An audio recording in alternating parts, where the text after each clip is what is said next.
जन्म लेने के बाद प्राणी के ऊपर 3 प्रकार का ऋण होता है। पहला ऋण होता है देव ऋण, दूसरा ऋषि ऋण और तीसरा पितृ ऋण।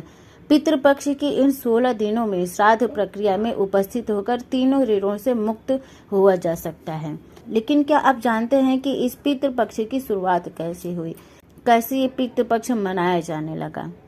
आज की वीडियो में हम यही जानेंगे। ऐसी मान्यता है कि चंद्रमा की ऊर्ध्व कक्षा में पितृलोक स्थित हैं, जहां हमारे पितृ निवास करते हैं, जिन्हें हम आंखों से नहीं देख सकते हैं। जीवात्मा जब इस शरीर से अलग हो जाती है तो उस स्थिति को हम मृत्यु कहते हैं।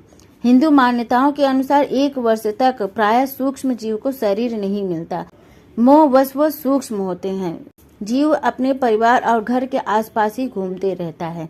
श्राद्ध कर्म करने से उस सूक्ष्म जीव को तृप्ति मिल जाती है। इस अनुष्ठान में जब हम श्रद्धा से ब्राह्मणों को भोजन कराते हैं तो हमारे पितृ तृप्त होते हैं। महाभारत में एक प्रसंग है कि मृत्यु के उपरांत दानवीर कर्ण को चित्रगुप्त ने मोक्ष देने से इनकार कर दिया। तब कर्ण ने चित्रगुप्त से पूछा कि मैंने अपनी सारी संपदा हमेशा दान पुण्य में ही समर्पित कर दी है, तो फिर मुझ पर ये कैसा ऋण शेष रह गया है? तब चित्रगुप्त बताते हैं कि राजन, आपने देव ऋण और ऋषि ऋण तो चुका दिया है, लेकिन आप पर पितृ ऋण अभी शेष है। आपने अपने जीवन में संपदा और सोने का दान किया, अन्न का दान नहीं किया।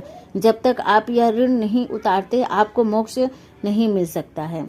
तब कर्ण ने कहा कि मुझे मेरे पितरों के बारे में कुछ पता नहीं है। तब धर्मराज दानवीर कर्ण को कहते हैं कि आप 16 दिन के लिए पृथ्वी पर जाकर अपने ज्ञात और अज्ञात सभी पितरों को प्रसन्न करने के लिए विधिवत श्राद्ध तर्पण और पिंडदान करके आइए, तभी आपको मोक्ष की प्राप्ति होगी।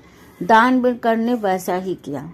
16 दिनों के लिए कर्ण पृथ्वी पर आते हैं और अपने सभी पितरों का विधिवत श्राद्ध तर्पण करते हैं, उनका पिंडदान करते हैं। इसके बाद उन्हें मोक्ष प्राप्त होता है। कहा जाता है कि तभी से श्राद्ध की प्रथा आरंभ हो गई। ये जानकारी कैसी लगी आपको? अगर वीडियो अच्छी लगी हो तो प्लीज वीडियो को लाइक, शेयर, कमेंट करना मत भूलिएगा। आगे भी हमारे साथ जुड़े रहना चाहते हैं तो चैनल को सब्सक्राइब जरूर करें। Thank you.